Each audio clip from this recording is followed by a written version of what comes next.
ঈদুল আজহার দিবসের 17টি সুন্নাহ নিয়ে আপনাদের সাথে কিছু কথা বলতে চাই। 1 নাম্বার, সকাল সকাল ঘুম থেকে জাগ্রত হওয়া।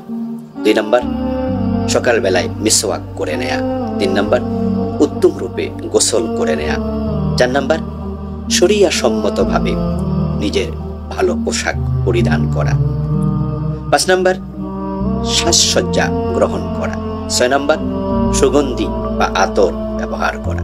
7 নাম্বার, সকাল সকাল ঈদগাহে চলে যাওয়া।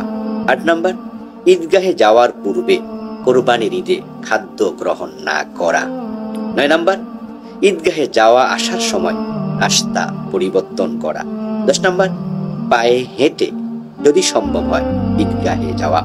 11 নাম্বার, ঈদগাহে যাওয়া আসার সময় একটু আওয়াজ করে তাকবীর দেয়া। আল্লাহু আকবার, আল্লাহু আকবার, লা ইলাহা ইল্লাল্লাহু আল্লাহু আকবার, আল্লাহু আকবার ওয়া লিল্লাহিল হামদ, আল্লাহু আকবার কাবীরা, আলহামদুলিল্লাহি কাসীরা, সুবহানাল্লাহি বুকরাতান ওয়া আসীলা। 12 নাম্বার, ঈদের নামাজ ঈদগাহে সম্ভব হলে আদায় করা। 13 নাম্বার, ঈদের নামাজের আগে এবং পরে ঈদগাহে কোনো নফল নামাজ না পড়া। 14 নাম্বার, ঈদের সালাত শেষে অহেতুক বিলম্ব না করে পশু জবেহ করা। 15 নাম্বার, কোরবানির পশু নিজেরটা সম্ভব হলে নিজ হাতে জবেহ করা। 16 নাম্বার, কোরবানির পশুর গোশত দিয়ে ঈদের দিন প্রথম খাদ্য গ্রহণ করা। 17 নাম্বার, পারস্পরিক ঈদের শুভেচ্ছা বিনিময় করা। সাহাবায়ে কেরাম যেটা করতেন তারা বলতেন, তাকাব্বালাল্লাহু মিন্না ওয়া মিনকুম সালিহাল আমাল। আসসালামু আলাইকুম ওয়া রাহমাতুল্লাহ। একজন ভাই জানতে চেয়েছেন ফটোশপে চাকরি করা জায়েজ হবে কিনা। আসলে ফটো তোলা এটা ভালো পেশা নয়। রাসূলুল্লাহ সাল্লাল্লাহু আলাইহি সাল্লাম বলেছেন, আশাদ্দুন নাস ইয়াউমাল কিয়ামাতি আযাবান আল মুসাফফিরুন।